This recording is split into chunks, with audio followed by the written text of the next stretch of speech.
Hello, j'aimerais bien faire un petit rappel sur l'héritage en C++ et le polymorphisme et aux erreurs classiques de copie de- d'objets. Donc, comme vous le savez, pour faire un héritage, on utilise cette syntaxe-ci. Donc, on peut, notamment en C++, on peut faire des héritages privés, des héritages protected, même si ça a moins d'utilité. Et donc, si maintenant vous voulez donc pourquoi est-ce qu'on fait de l'héritage? C'est le but de l'héritage, c'est non seulement de- d'étendre des variables. Donc par exemple ici j'ai une variable vie, parce que par exemple ici ce serait une classe personnage, et j'ai une variable max vie. Et puis ici j'ai une classe magicien, et les magiciens euh, sont des personnages, et ils ont une classe mana. Ils ont un attribut mana.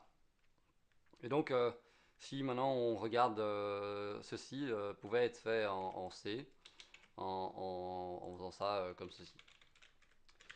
On, euh, on avait une structure perso et puis on avait une structure magicien, hein, donc, qui avait donc ces trois attributs-là. Alors, une autre manière de faire aussi qu'on pouvait faire en C, c'était de dire que tous les persos ont du mana. C'est de faire que tous les persos ont du mana, donc voilà. Et puis d'utiliser un attribut de genre type qui vaudra 1 si perso normal, ou 2 si magicien. Ok, donc ça je vais mettre perso en C. Je vais mettre.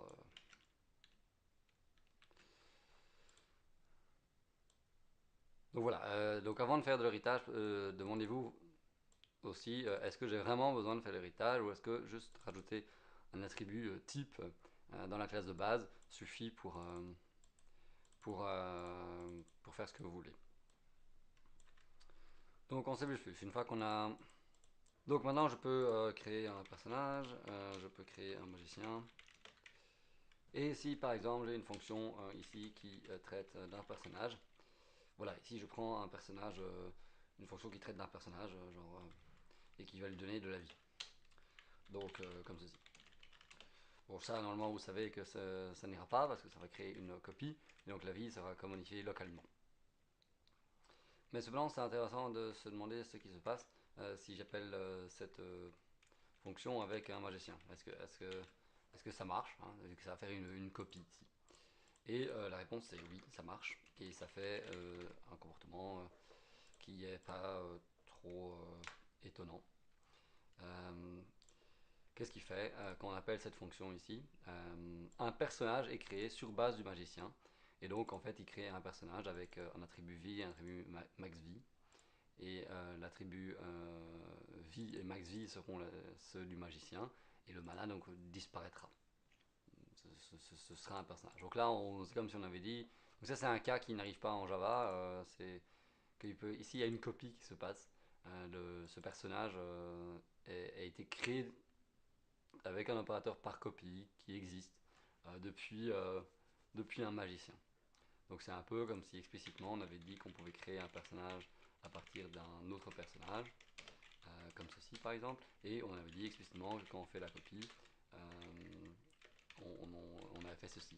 Et donc ici, sans grande surprise, si on veut maintenant créer un personnage à partir d'un magicien, on peut, hein, parce qu'un magicien est un personnage, un magicien a de la vie et a un max vie.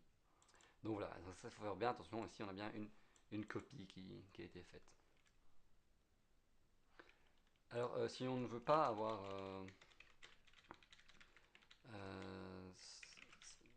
si on ne veut pas avoir ce comportement de copie qui est activé, parce que on estime que non, ça n'a vraiment pas du tout le sens de créer un personnage à partir d'un magicien, eh ben on utilise la fonctionnalité de C++ 2011 qui, qui est possible de supprimer un constructeur par copie ou un destructeur ou un opérateur égal ou un constructeur par défaut généré par le compilateur.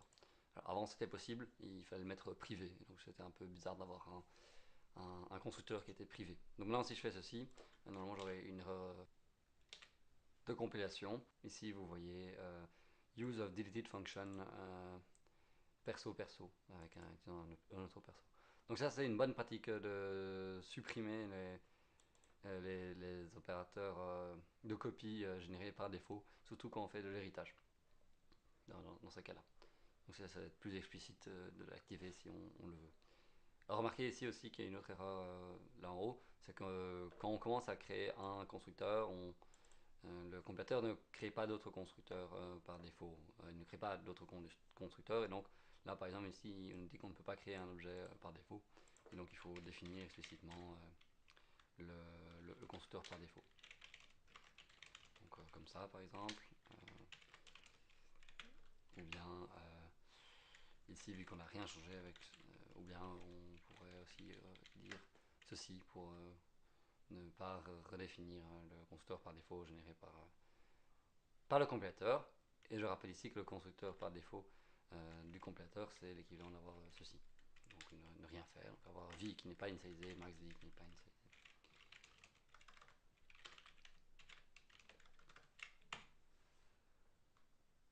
Donc voilà. Alors maintenant, si on va faire les choses un peu correctement, ici j'ai une fonction qui donne 10 points de vie à un personnage et qui fait attention que sa vie ne dépasse pas son maximum de vie. Voilà. Il faudra donc manipuler ce personnage et donc on fait une référence. Et donc ici, si j'appelle f avec p, ce sera bien appelé avec ce personnage et ça va bien donner 10 points de vie. Et si j'appelle f avec le magicien, ça va bien donner 10 points de vie. Parce que j'ai une référence, donc on a bien un héritage qui se passe ici. Alors quand on fait de l'héritage, la deuxième chose qu'on a envie de faire, c'est de faire des fonctions dites polymorphiques. Donc par exemple, j'ai une fonction ici, je sais pas moi, crier. Et ici, un personnage, ça crie comment ça crie en faisant Wah. Alors qu'un magicien, on a envie que ça crie en faisant Wololo. Alors si on fait ceci en C++, ça fait pas du tout ce qu'on imagine. Donc là, si j'appelle p.crier, ça appelle bien la fonction dans le personnage. Et si j'appuie n.crier, ça appelle bien la fonction dans magicien. Donc tout se passe comme il le faut. Mais par exemple, si j'ai une fonction, par exemple ici, g qui prend un personnage en référence, comme on a vu tout à l'heure, et qu'on fait p.crier, vous verrez que si on appelle cette fonction g avec le magicien, ce qui va être appelé, c'est la fonction de personnage. Donc même si donc là dans l'ordre p.crier ça a appelé wa, puis m.crier ça a fait wololo, et puis g de m ça a fait wa, même si c'était un magicien.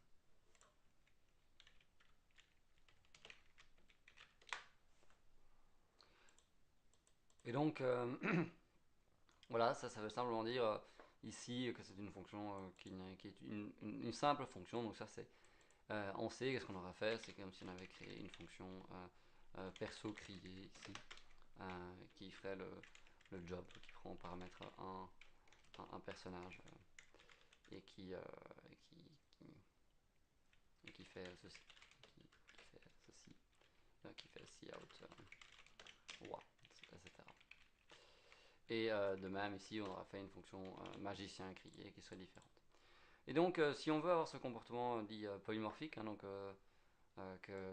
qu'on appelle le vrai type de l'objet, il faut que la fonction soit virtuelle. Et donc là, on a le comportement comme on l'attend. La fonction est bien appelée sur le magicien, la bonne fonction.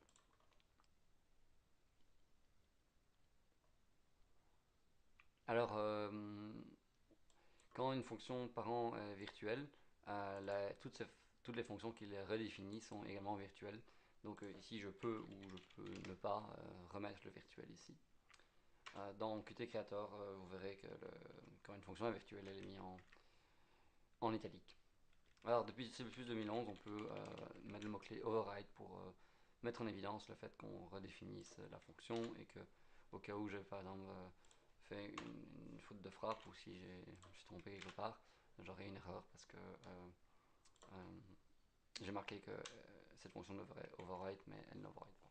C'est comme en Java, le @override. Alors petite remarque sur le constructeur, donc ici j'ai créé un constructeur par défaut qui met la vie et max vie à 100. Et ici dans le magicien je n'ai rien défini, donc j'ai un constructeur par défaut qui a été créé par le compilateur, donc c'est l'équivalent d'avoir ceci. Et donc là vous voyez qu'on ne fait pas appel au constructeur par défaut ici. Donc la question est-ce que ce constructeur est quand même appelé. Donc si on voulait l'appeler de manière explicite, on écrirait ceci. Donc là, on appelle de manière explicite le constructeur par défaut. Donc l'avantage, c'est que si on avait d'autres constructeurs, on aurait pu ici spécifier les paramètres. Mais si on ne le fait pas, le compilateur va considérer qu'il appelle le constructeur par défaut de la classe parent. Donc il ne faut pas, dans ce cas-là, c'est bon. Le magicien sera bien initialisé avec une vie de 100 et une max vie de 100. Ce qu'on peut voir ici.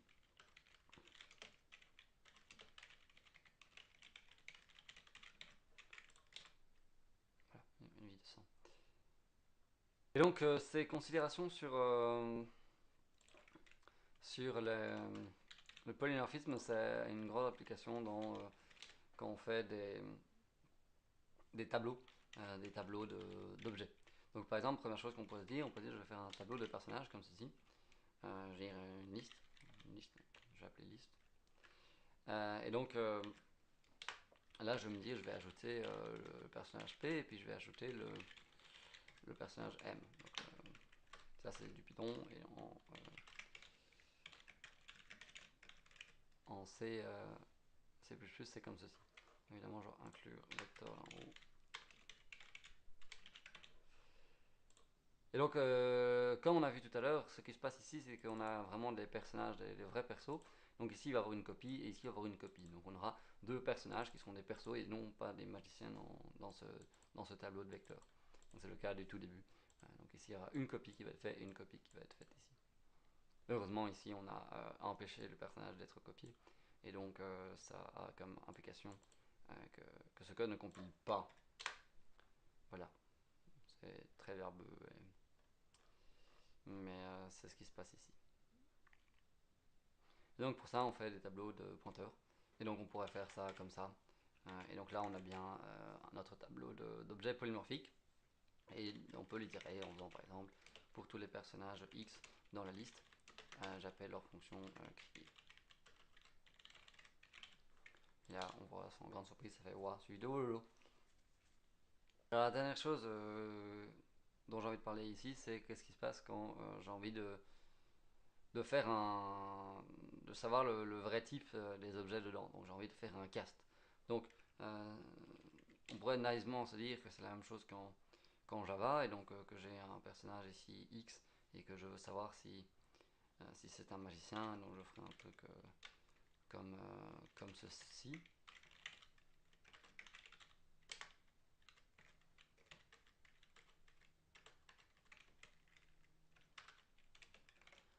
Donc si on fait ceci, ça va être vraiment faux, parce que ici, bien sûr, on fait une copie.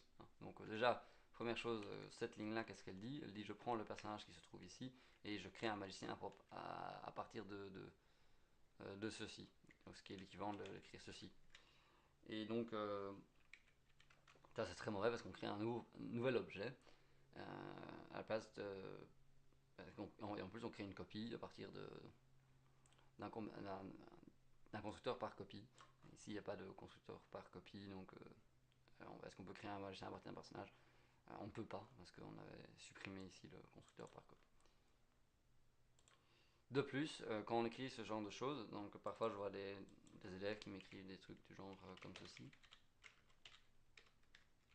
Il a les paramètres.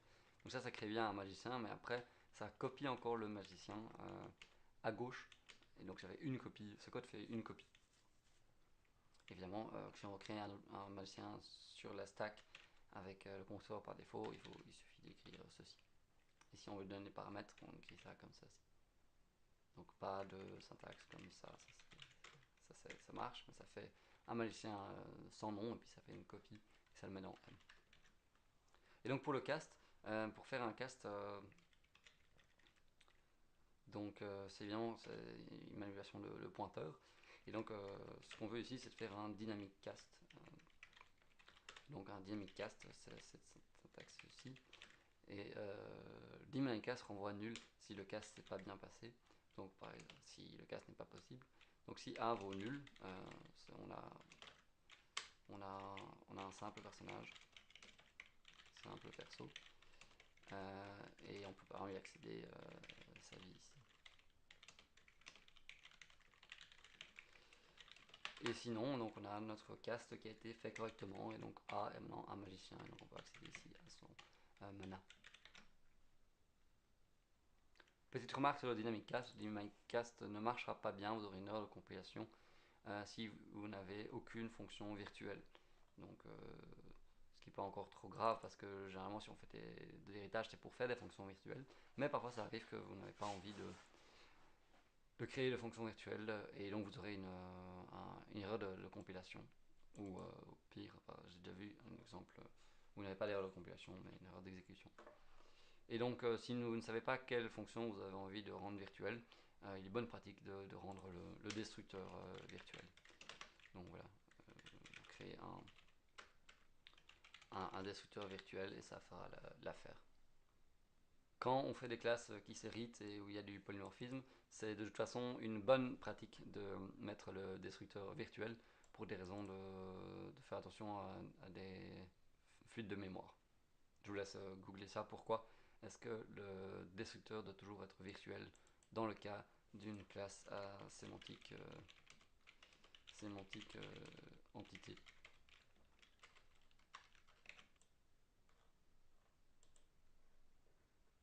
Et le C++ permet aussi une certaine syntaxe très pratique pour ce cas-ci. Donc si A est différent de nul, c'est qu'on peut accéder à A, et sinon on ne peut pas accéder à A.